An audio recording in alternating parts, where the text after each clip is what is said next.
গতকাল তারেক রহমানের সাথে প্রফেসর ইউনূসের একান্ত বৈঠক প্রায় ১.৫ ঘন্টা স্থায়ী হয়েছে। এই মিটিংটা ঐতিহাসিক ছিল, কারণ আমাদের যে আশঙ্কা ছিল যে বিএনপির প্রবল ভারতপন্থী অংশের সম্পূর্ণ করায়ত্তে চলে যাওয়া বিএনপির রাজনৈতিক কৌশলে পরিবর্তন আসছে, সেইটার আপাতত একটা মীমাংসা হয়েছে। প্রফেসর ইউনূসের সরকার আর বিএনপির মধ্যে দূরত্ব কমেছে, ইন্ডিয়ারে আপাতত দূরে ঠেলে দেওয়া গেছে, আমি বলবো না পরাজিত করা গেছে। এই অসাধারণ ঘটনায় মধ্যপ্রাচ্যের একটা প্রগতিশীল মুসলিম রাষ্ট্র এই ফলাফলে পৌঁছাইতে গুরুত্বপূর্ণ ভূমিকা রাখছে। অনেকে মনে করতেছে কোন দেশ, নামটা কইয়াই দিই, কাতার। গত পরশু ইরানে ইসরায়েলের আগ্রাসনের পর আমাদের শঙ্কা আর গভীর বেদনার প্রেক্ষাপটে এই সংবাদ আমাদের ভরসা যোগায় যে ইসলামী দুনিয়া আমাদের কনসার্নটা বুঝতে পারছে, আমাদের আশঙ্কাটা বুঝতে পারছে, আমাদের সমস্যাটা বুঝতে পারছে। অ্যাটলিস্ট একটা দেশ আমাদের পাশে এসে দাঁড়াইছে। আমরাও একটা ফিলিস্তিনের মতো হিন্দুত্ববাদী ভারতের বিপজ্জনক ঘেরাটোপের মধ্যে আছি। সেই ভারতের সাথে বাংলাদেশের প্রধান রাজনৈতিক দল, যেই দল ক্ষমতায় যেতে চাচ্ছে, তার কোনো আন্ডারগ্রাউন্ড বোঝাপড়া বাংলাদেশের রাষ্ট্রের জন্য বিপজ্জনক। এই কথাটাই গত কয়েক মাস ধরে বলে আসতেছি। ম্যাডাম খালেদা জিয়া নিজে ইন্টারভেন করছেন, এটা আমাদের একটা বড় পাওয়া। একটা প্রতিবেশী দেশ আর একটা আঞ্চলিক পরাশক্তি আমাদের পাশে দাঁড়াইছে এই সময়, যাদের রাষ্ট্রীয় স্বার্থের জন্য বাংলাদেশে ভারতের উপস্থিতি বিপজ্জনক। তবে সকল অন্ধকার কিন্তু কাটে নাই। যখন পুরা দেশ এক হয় তখন ইন্ডিয়া অন্য চাল দেয়। আপনাদের মনে আছে না কিভাবে ইসকনকে নামানো হয়েছিল এই সরকারের শুরুর দিকে, যখন আমরা সবাই আসলে এক ছিলাম? রক্তারক্তি হয়েছে, সারা দেশে কি অস্থিরতা শুরু করছিল। বিএনপির শীর্ষ নেতৃত্বের সাথে প্রফেসর ইউনূসের সরকারের দূরত্ব কমছে, কিন্তু বিএনপির মধ্যে যারা ইন্ডিয়াপন্থী আছে তারা তাদের পজিশন গেইন করার চেষ্টা করবে। আবারও ভারত চেষ্টা করবে একটা ম্যানুভারিং করার জন্য। আমরা জানি না ওয়াকার সাহেব কি চাল চালবে, ওনারা ইন্ডিয়া কি পানি পড়া দেবে আমরা জানি না। দেশবাসীকে সতর্ক থাকার আহ্বান জানাই।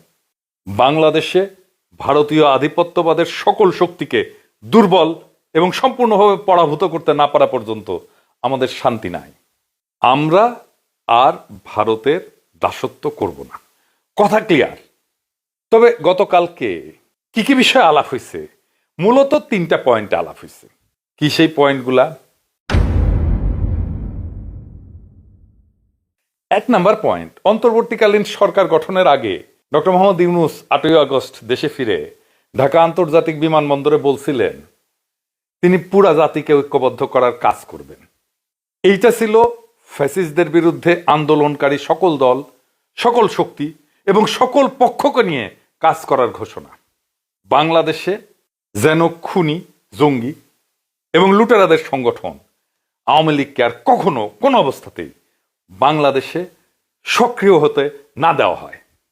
2 নাম্বার, স্বাধীনভাবে বাংলাদেশকে আগায় নিয়ে যাওয়ার ক্ষেত্রে সবচেয়ে বড় বাধা ইন্ডিয়া। তারা আওয়ামী লীগকে নিয়ন্ত্রণে রেখা আমাদের সার্বভৌমত্ব পুরোপুরিভাবে নষ্ট করে দিছিল। আমরা যেন আর কখনোই পুরনো সেই অবস্থায় ফিরে না যাই। আর সেইটা করতে হলে সবসময় ইন্ডিয়া প্রশ্নে পুরো জাতিকে ঐক্যবদ্ধ রাখতে হবে। সে উদ্যোগ এবং কার্যক্রমে বিএনপি নেতৃত্বের ভূমিকায় না থাকলে বাংলাদেশকে প্রতিবেশী রাষ্ট্রের আগ্রাসন থেকে রক্ষা করা দুরূহ হয়ে পড়বে। এটা আমাদের আশঙ্কা ছিল, কিন্তু অবস্থার দৃষ্টি আমাদের মনে হচ্ছিল বিএনপি ভারতের খপ্পরে যায় পড়ছে। 3 নাম্বার, জুলাই অভ্যুত্থানে খুনি হাসিনার পতনের পর থেকে সেনাপ্রধান জেনারেল ওয়াকারুজ্জামান রাজনৈতিকভাবে সক্রিয় এবং তিনি সার্বক্ষণিকভাবে গোপনে এবং প্রকাশ্যে আওয়ামী লীগ এবং ইন্ডিয়ার স্বার্থের পক্ষে কাজ করতেছেন। এই ধরনের অপতৎপরতা থেকে সেনাপ্রধানকে নিষ্ক্রিয় করা এবং তাকে সরকারের নিয়ন্ত্রণে আনা জরুরি হয়ে উঠছে। সেইটা করা না গেলে বাংলাদেশের গণতান্ত্রিক উত্তরণ ঘটানো সম্ভব হবে না। তার অসহযোগিতার কারণে অবাধ, সুষ্ঠু এবং নিরপেক্ষ যে উৎসব মুখর নির্বাচনের দিকে দেশবাসী তাকায় আছে, তা কখনোই সম্পন্ন করা সম্ভব হবে না। আপনারা যদি যৌথ বিবৃতি খেয়াল করেন তাহলে দেখবেন ফেব্রুয়ারিতে নির্বাচন হতে পারে, যদি সংস্কার আর বিচারের পর্যাপ্ত অগ্রগতি অর্জন করা সম্ভব হয়। 2 জন মানুষ যেই মত ঐক্যে পৌঁছাইতে 1.5 ঘন্টা টাইম নেন, সেই মতের ভিন্নতাকে টক্সিক লেভেলে কারা নিয়ে গেছিল সেটা আপনারা জানেন। এরাই বাংলাদেশে ইন্ডিয়ার পারপাস সার্ভ করা গোষ্ঠী। খেয়াল করে দেখেন, তারেক রহমানের বিরুদ্ধে এক পক্ষ, আর এক পক্ষ প্রফেসর ইউনূসের বিরুদ্ধে কামান দেখা শুরু করছিল। বিএনপির সিনিয়র নেতারা এই কাজ শুরু করছিলেন, কিন্তু দুঃখজনক, হতাশাজনক। এতে সবচেয়ে বেশি ক্ষতি হয়েছে শুধু অ্যান্টি আওয়ামী লীগ ফোর্সের না, সবচেয়ে বেশি ক্ষতি হয়েছে তারেক রহমানের। কিভাবে? বাংলাদেশে এই অগাস্ট বিপ্লবের পরে এমন দুইজন ব্যক্তি ছিলেন যাদের আমজনতা বিতর্কের ঊর্ধ্বে রাখছিল। একজন প্রফেসর ইউনূস, আর একজন তারেক রহমান। যেই রাষ্ট্র প্রায় এক শতাব্দীর অর্ধেক সময় পার হয়ে গেছে, রাষ্ট্র হিসেবে গড়ে ওঠেনি, জনগণকে সেবা এবং নিরাপত্তা দিতে পারেনি, সেই রাষ্ট্রে মানুষ এখনো আশ্রয় খোঁজে, কোনো আদর্শে না। একজন মহামানবের হাত ধরে, একজন মহাপুরুষের হাত ধরে, একজন বিশাল মানবের হাত ধরে। থমাস কার্লাইলের একটা তত্ত্ব আছে, গ্রেট ম্যান থিওরি। যখন ইনস্টিটিউট কাজ করে না, তখন অসহায় মানুষ মহাপুরুষের দিকে, বড় মানুষের দিকে তাকায় থাকে, আশা আর নির্ভরতা খোঁজে। উনি বলছিলেন যে ইতিহাস গড়েন কয়েকজন অসাধারণ ব্যক্তি, যাদের জন্মই হয় একটা বিশেষ সময়, একটা বিশেষ ক্ষমতা এবং গুণাবলী নিয়ে। কার্লাইল বলছিলেন যে ইতিহাসের মোড় ঘুরাইছে মহাপুরুষেরা, বিশেষ ক্ষমতা সম্পন্ন মহামানবেরা। অর্থাৎ এমন কিছু মানুষ যারা বুদ্ধি, সাহস, নেতৃত্বের গুণ বা নৈতিক শক্তিতে সাধারণের চেয়ে অনেক আগায়। একজন সাধারণ মানুষ ইতিহাসের ধারায় ভাইসা চলে, কিন্তু মহামানবেরা সেই ধারার মোড় ঘুরায় দেন। সমাজ বা রাষ্ট্র না, ব্যক্তি বা ব্যক্তিত্বই প্রধান পরিবর্তনকারী শক্তি। তিনি ইংরেজিতে বলছিলেন, the history of the world is but the biography of great man. ইংরেজি যেহেতু কইছেন, ঠিকই কইছেন, তাই না? বাংলা হইতেছে যে বিশ্বের ইতিহাস হলো কিছু মহান পুরুষের জীবনী মাত্র। কার্লাইলের মতে এইরকম গ্রেট ম্যানরা না আসলে, তাদের জন্ম না হলে ইতিহাস একেবারে অন্যরকম হতো। যখন প্রতিষ্ঠান ব্যর্থ হয়, মানুষ তখন একজন মহামানবের পিছনে আশ্রয় খোঁজে। বাংলাদেশের রাষ্ট্র তৈরি হয় না, ইনস্টিটিউট দাঁড়ায় নাই, যা দাঁড়াইছিল হাসিনা তো ধ্বংস করে দিয়ে গেছে। তো মানুষ যাবে কোথায়? যাবে সেই আশা আর ভরসার কাছে। বর্তমানে অরাজনৈতিক আশার নাম প্রফেসর ইউনূস, আর ভবিষ্যতের রাজনৈতিক ভরসার নাম তারেক রহমান। 5ই আগস্টের পরে লোকজন বিশ্বাস করত যে ইউনূস সাহেব আছেন বলে দেশটা এখনো বাইচে আছে, আর তারেক রহমান আছে বলে আগামীতে একটা কিছু ভালো হবে। এই বিশ্বাসে মানুষ টিকেছিল।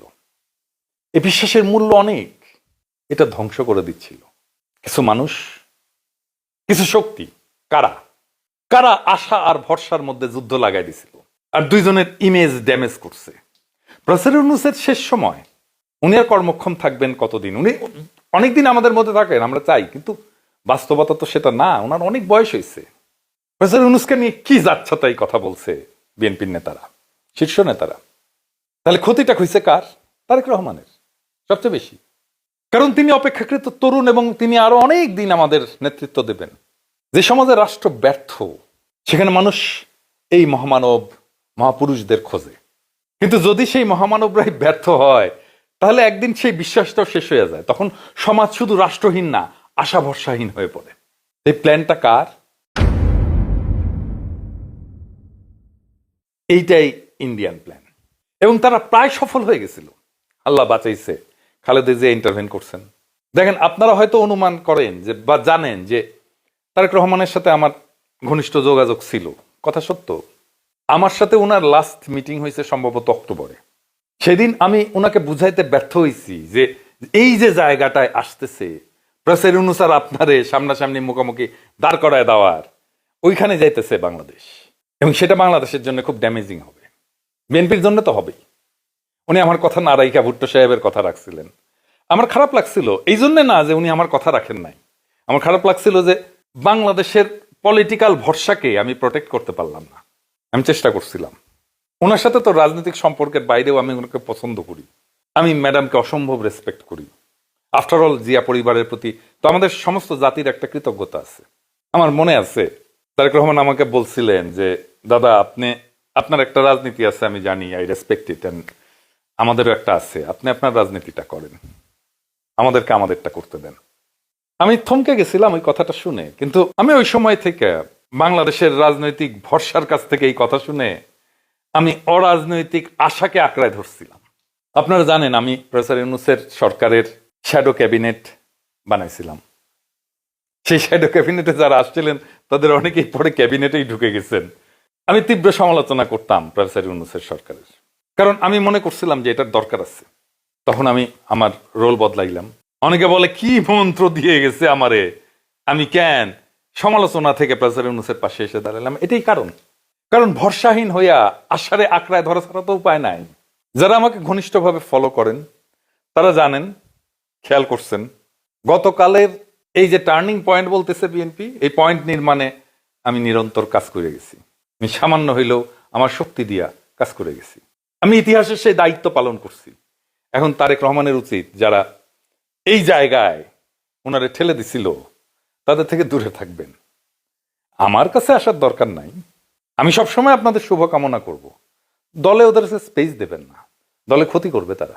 দেখেন এই যে এই মিটিং হইল, এই মিটিং এর আন্ডারস্ট্যান্ডিং এর অন্যতম প্রধান কুশীলব ডক্টর খলিল। ওনার বিরুদ্ধে কি স্মিয়ার ক্যাম্পেইনটা চালানো হয়েছে, উনি যেন কাজ ছেড়ে দেশ ছেড়ে চলে যান, এই ব্যবস্থা করছিল কেউ কেউ। কারা কারা করছিল আপনারা জানেন, আমি তাদের নাম করতে চাই না। ডক্টর খলিল যদি না থাকতেন এই কাজটা কে করতো? এই কাজটা যেন কেউ করতে না পারে।